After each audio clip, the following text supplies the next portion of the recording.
IBM's Watson supercomputer made big headlines when it won Jeopardy. Now the company is looking for big bucks from the enterprise. I have with me Mike Rhodin, Senior Vice President of IBM's newly created Watson Group. So Mike, this is a big investment, $1 billion.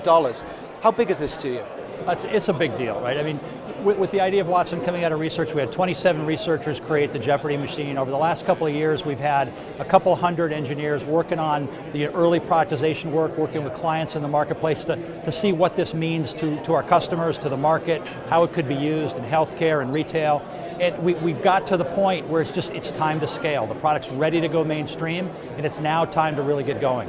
And you know, New York features very prominently in this newly created group and this $1 billion investment. Can you tell us a little bit about that? Well, when you think about cognitive computing and Watson, it's the next era of computing. There's only been two prior eras, right? There was tabulating equipment, there was programmable computers, there's now cognitive computing. We've opened up a brand new headquarters in the middle of Silicon Alley in New York, in a very prominent location in the alley to announce our presence. We're ready to go, and we're open for business. And initially you targeted the healthcare sector with Watson. You did a lot of great work with Memorial Sloan Kettering, the Cleveland Clinic.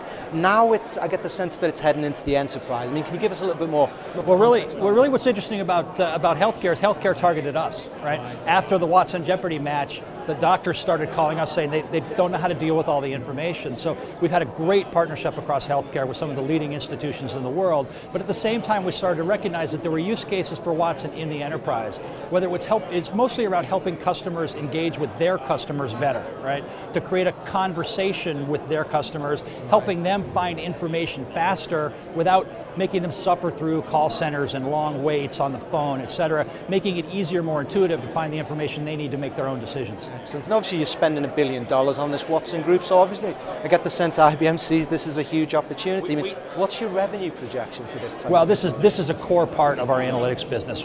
As you know, we launched the 2015 roadmap a few years ago. We said we were going to have a $20 billion analytics business by 2015. We started out at 16, we accelerated, we moved that to 20. This is a key part of that.